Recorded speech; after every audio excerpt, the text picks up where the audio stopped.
Chers amis, bonjour. Nous sommes le lundi 16 septembre 2024. Il est 9h30. Quelques news de l'Arménie, de l'Artsakh et de la diaspora arménienne. D'abord, merci pour l'invitation de l'ambassade d'Arménie qui m'a été lancée à l'occasion de la fête nationale de l'Arménie ce vendredi, ce vendredi 20 septembre, à Paris, à l'hôtel Intercontinental, réalisé par par l'ambassade d'Arménie en fait. Voilà, merci son Excellence l'ambassadrice Hasmik Tolmadjian pour cette invitation. Et puis vous, dans les villes, ici à Bourg-les-Valence, il y aura aussi le 21, samedi 21, donc à l'occasion de la journée de l'indépendance de l'Arménie, une fête également, donc avec une troupe folklorique de danse, des chants, des chansons. Voilà, donc à tous les niveaux, donc il y a quand même des organisations au niveau de la province, en France aussi, par rapport pour marquer cet anniversaire de l'indépendance de la République d'Arménie, mes amis.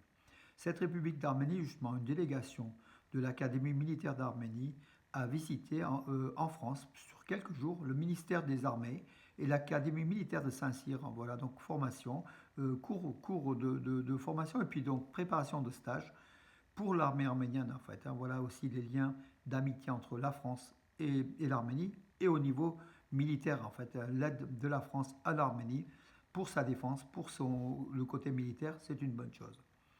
Hier, 15 septembre, c'était la journée de la démocratie en Arménie. Donc, bien sûr, beaucoup se sont prononcés pour cette démocratie. Alain Simonian, le président de l'Assemblée nationale d'Arménie, a salué cette démocratie de l'Arménie depuis 2018, depuis l'élection, en fait, de la mise en place du gouvernement Pachinian qui se poursuit. Il a dit que cette démocratie arménienne restera à un niveau très élevé dans un proche avenir. On espère, mes amis. Voilà.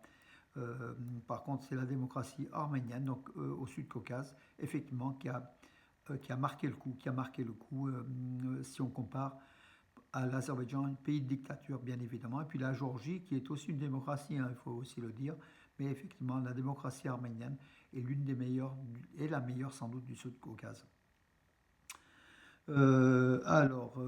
Oui, la rencontre entre le vice-premier ministre arménien Meir Grigoryan et son homologue russe Alexei Overchuk a duré environ 5 heures. Énorme, voilà, beaucoup de problèmes, beaucoup de questions ont été donc élaborées, beaucoup de dossiers entre la Russie et l'Arménie. Le Catholicos et Kalegin II d'Echmiadzin a reçu l'ancien procureur de la Cour pénale internationale de justice, hein, Ocampo, donc l'Argentin. Ils ont discuté donc sur les questions liées à la sécurité de l'Arménie et au peuple de l'Artsakh, en fait, les prisonniers, ainsi que les prisonniers de guerre, les prisonniers détenus illégalement à Bakou avant la COP 29. Donc Luis Moreno Ocampo, donc ce débat pour les Arméniens, pour que justement la libération de ces prisonniers, et puis aussi le droit du peuple de l'Artsakh à retourner sur ses terres d'origine. Voilà, il y a quand même une injustice qui est faite. Et voilà, donc cet homme-là est proche de la justice. Alors, le ministre français des Affaires étrangères, Stéphane Séjourné, est arrivé hier en Arménie. Il y est aussi aujourd'hui en Arménie. Voilà, donc hier, il s'est rendu au mémorial du génocide des Arméniens, justement sur la hauteur de Yerevan, à Zizernagapev, pardon. Il était accompagné de l'ambassadeur de France en Arménie, Olivier de Cotigny, l'ambassadrice d'Arménie en France, Hasmik Tolmadjian, dont tout à l'heure j'ai évoqué, et puis aussi donc le vice-ministre arménien des affaires étrangères, Barou Ovanesyan. Voilà, donc ensuite avec le chef de la diplomatie arménienne, Arat Mizoyan, le chef de la diplomatie française, Stéphane Séjourné, s'est rendu au réservoir de Vedi en cours de construction, donc un réservoir qui coûte, je crois, autour de plus de 60 millions de dollars, c'est énorme, hein, ce sera le premier réservoir de l'Arménie, ça sera mis en service en 2025 ou 2026. La France est partie prenante, donc a investi justement dans ce réservoir. Donc c'est un des liens de coopération entre la France et l'Arménie. La France à travers justement l'Agence française de développement. Voilà. Et puis donc il a vu l'avancement des travaux de ce réservoir qui sera un super réservoir pour justement alimenter des dizaines et des dizaines de villages et puis des centaines, voire des milliers d'hectares de champs. Voilà, tout autour, dans la région de Vedi, qui est dans la région d'Ararat, hein, qui est pas loin du mont Ararat, hein, de ce côté-ci de la frontière.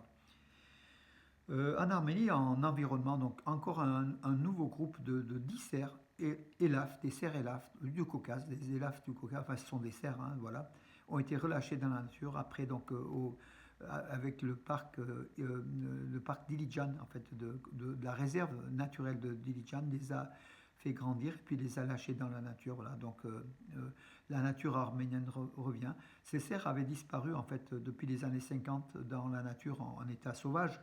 Et là aujourd'hui, donc il y a un repeuplement, donc aidé, financé bien sûr par des organisations internationales, dont la WWF Arménie, donc le Fonds mondial de la nature, et puis la branche arménienne, effectivement, dans la région de Stavouche, ils ont été lancés, donc avec le soutien aussi de la WWF Allemagne et beaucoup d'autres organisations donc, liées à la faune, à la flore, à l'environnement. Et voilà, et l'Arménie redécouvre que la protection de l'environnement qui est essentielle. Le Premier ministre arménien Nikol Pachinian a visité en compagnie de son épouse donc Anna Agopian le 11e festival de la vie rurale et des traditions. Donc ça s'est passé le week-end dernier en fait, hein, dans un village, le village de Zolarpur, voilà, avec aussi des centaines de stands d'Arménie, des régions d'Arménie, mais aussi de l'étranger, voilà. L'artisanat, l'art, voilà, comment les artisans présentaient leurs productions destinées au public. Voilà mes amis, j'ai fait le tour de l'actualité, à part que donc je tiens à saluer le duo Jampa hier en concert à l'atelier Toros. Et je salue aussi Marie Toros qui est réellement en maîtresse des lieux, qui sait organiser donc, voilà, donc, des rencontres culturelles. Le duo Jampa à saluer, formé par un couple franco-arménien en fait, hein, voilà, donc et ça s'est passé à Romans, en fait, l'atelier Tauros dans la Drôme, en présence d'un nombre public. Et justement, avec des chansons, ce duo donc, composé de, je vais vous dire les noms parce que c'est quand même important de rappeler ces artistes. Donc, Meglana Sage Oxusian, donc la chanteuse qui est aussi violoniste, qui est musicienne, mais qui chante superbement, elle était accompagnée de Christophe. Alors je vais vous dire aussi, alors il est où donc, pardon, excusez-moi, donc j'aurais dû les faire. Et, de Christophe qui est aussi accordéoniste, hein, un musicien de talent.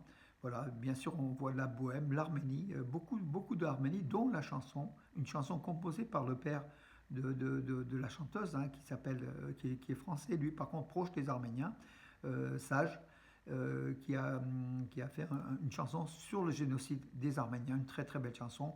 Les paroles, vous pouvez la voir, en fait, la chanson je l'ai filmée hier, donc sur mes vidéos postées, voilà. Également, sur Manouchian, une chanson sur Manouchian, une chanson aussi sur Maïrik par rapport à rendre hommage à sa mère arménienne, donc Oxusian. Voilà, donc Gilles Sage, le père, hein, qui a composé donc les paroles de la chanson sur le génocide des Arméniens. Voilà mes amis pour l'actualité donc d'aujourd'hui. Je vous donne rendez-vous à demain et bonne journée. Et puis ce soir, n'oubliez pas à 19h, Radio Arménie, qui est à Lyon, mais au niveau national et même au niveau de la planète, hein, par internet, www.radioarménie.com, hein, tout attaché. À partir de 19h, l'émission sport de Rajak Sassounsi, Nejeté, Comme et moi-même. Donc, interview donc, de Aaron Bayajan et de votre serviteur par rapport aux Jeux Olympiques de Paris, l'Arménie aux JO de Paris, tant au niveau des JO que des Jeux Paralympiques. On va donner beaucoup d'informations, beaucoup d'éléments. Voilà, ça sera en live, en direct, hein, voilà, à suivre à partir de 19h. Nous, on interviendra vers 19h20. Voilà, mes amis, pour aujourd'hui. Je vous donne rendez-vous à ce soir donc pour ceux qui écoutent Radio Arménie. Et puis à demain pour le reste. Bonne journée.